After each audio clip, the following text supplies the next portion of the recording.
Hi, g'day, back again. I'm going to annoy the shit out of you with another video. Yeah, I don't mind doing them. If people ask a question or got an interest in a certain thing, I've got no problem doing it. That's fine.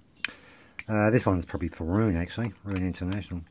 He's just curious of the 001. I'll start with the early version. I think Gary asked the question.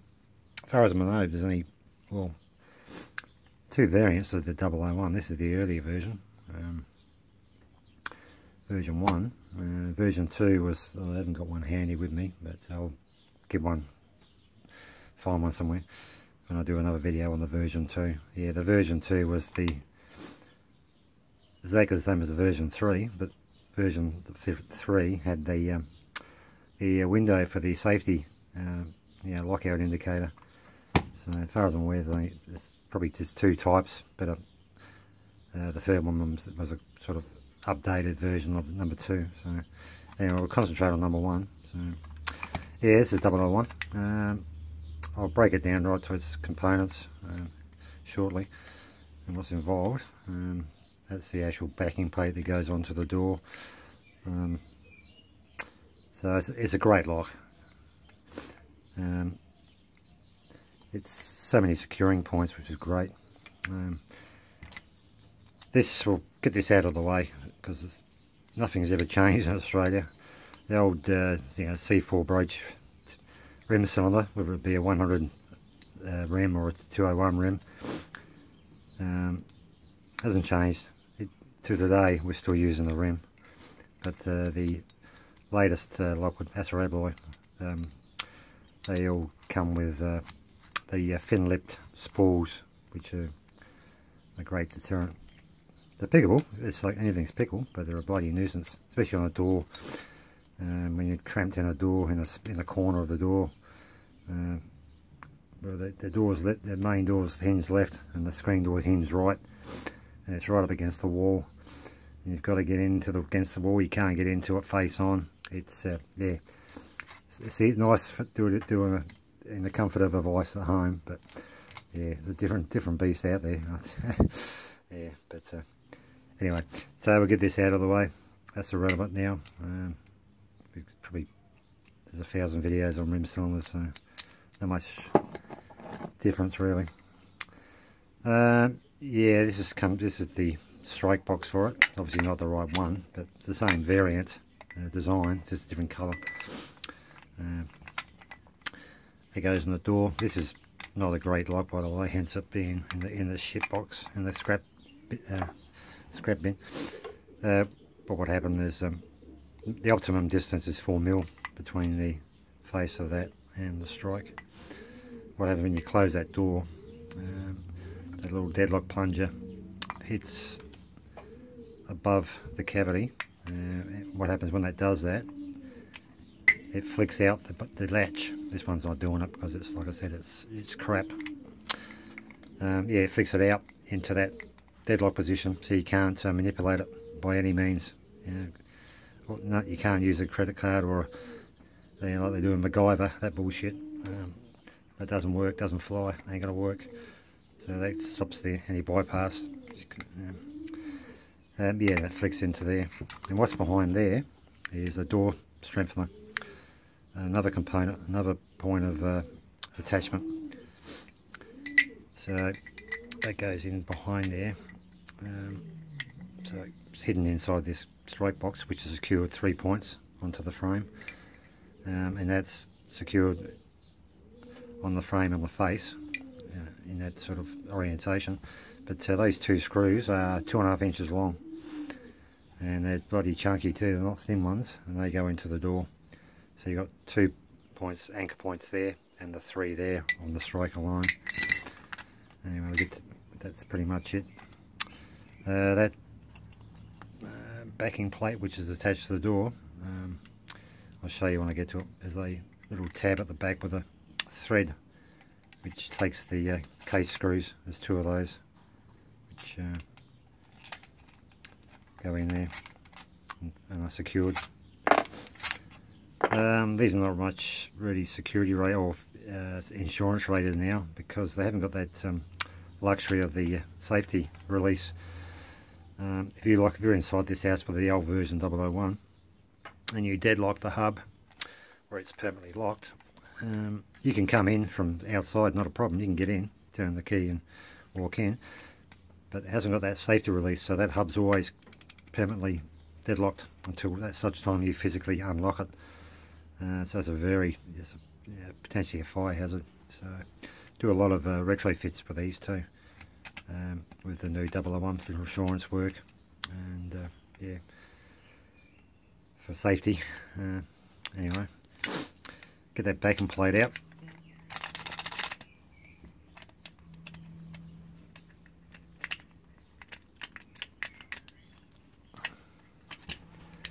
Okay, that's the backing plate that goes on the door, on the inside obviously. Now the cylinder on the outside comes through, and the cylinder is contained via 2 screws which go in one of these 2 top holes through here and secures it. There's 3 screws. There's one here, and one there, sorry. That's onto the backing, onto the door.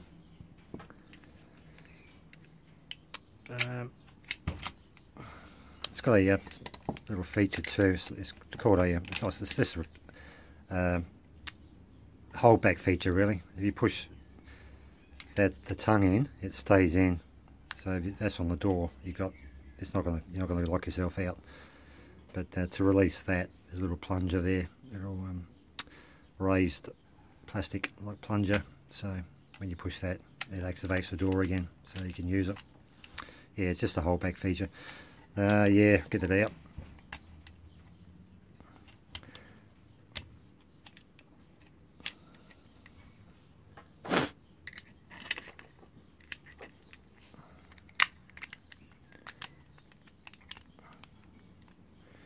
Need 3 pair of hands with these sometimes.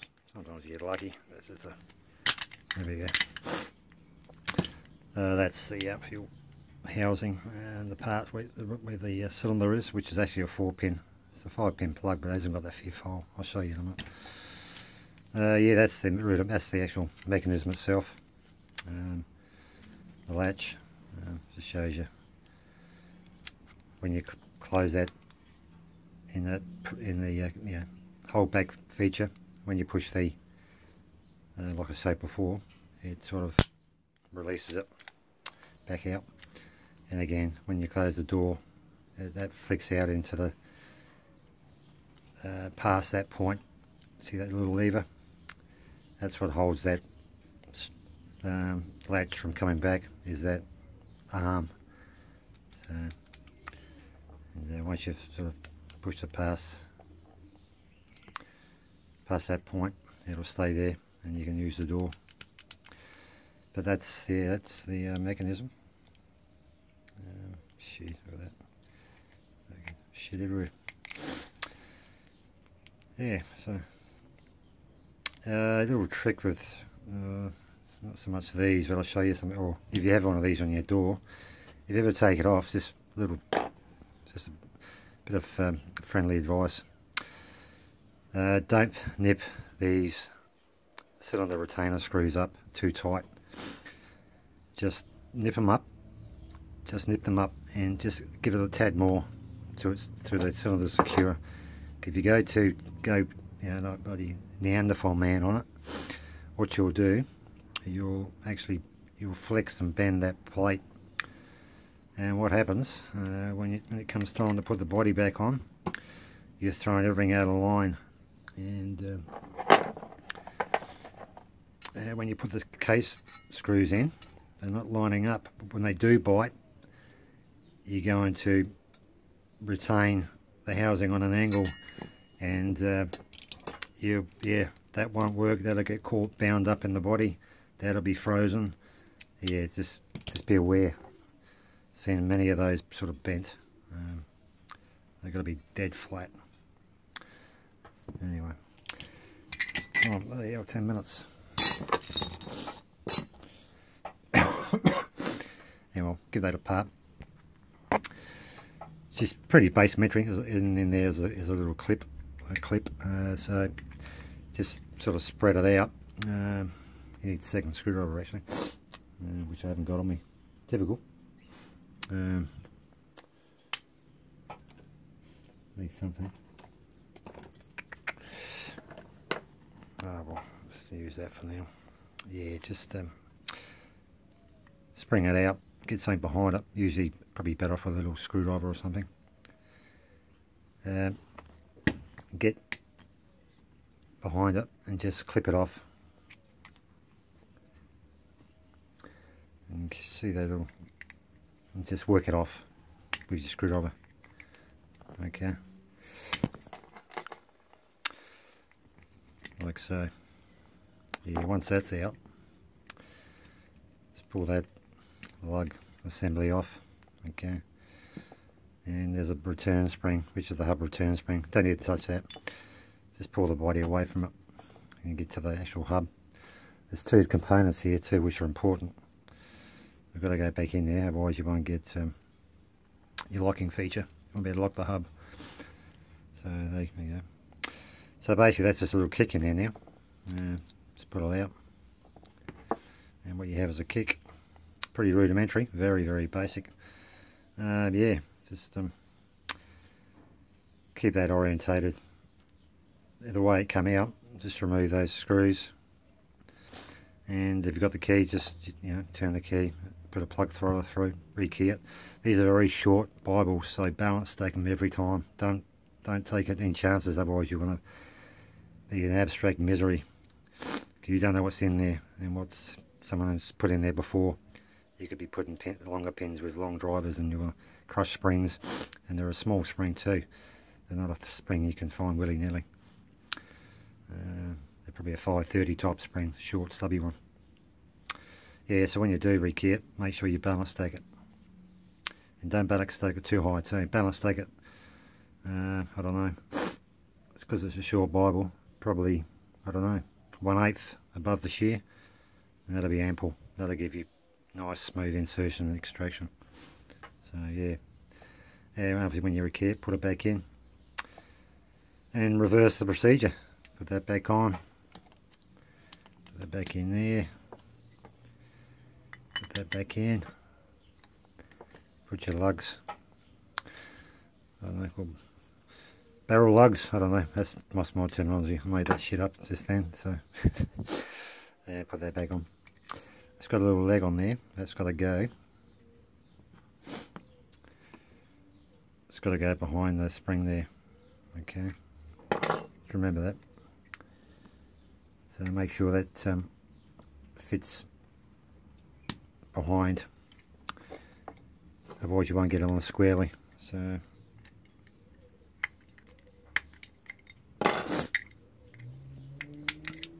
yeah, just make sure it's behind there.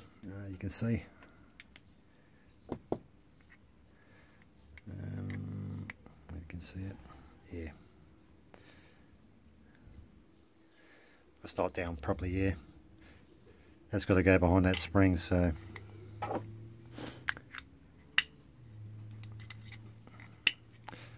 you'll feel it when it's home. You'll know when it's fully home because you'll have enough room for the clip to go on. If you can't get the clip on, you're having trouble getting the clip, it's because that lug is not between the two spring ends. Okay, so yeah, just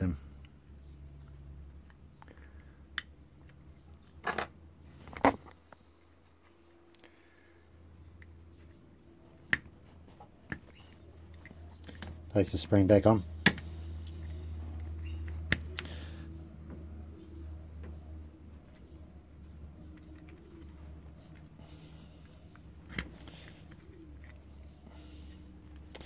As you're saying that, fucking not working. Yeah, what's going on here? No, it's not home again. Like I said, it's got to be fully home.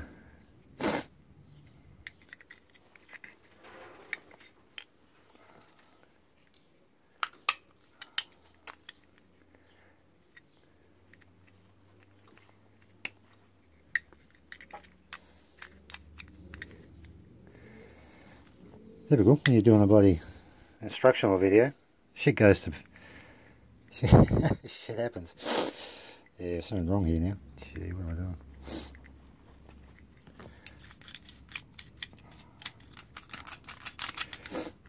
Yeah, it's not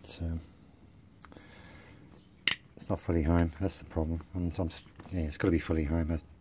That's the only way you're going to get that clip back in. So that clip's back in place now. So, and yeah, and now you can use the key to actually turn it and lock the hub. Yeah, so that's the story anyway. But yeah. It's typical though, you do something on camera and the ring goes to shit. So you got to make sure that, like I said, make sure that lug's between those two spring ends and it's completely down, so that the spring clip can get back into that recess behind the end of the knob. Anyway, yeah, it's just a matter of reassembling. Pretty straightforward. Anyway, that'll do. That's for Rune anyway, and I'll get on to the next version, the later version with the safety release, and we go through there. And yeah, till next time, take care. Goodbye.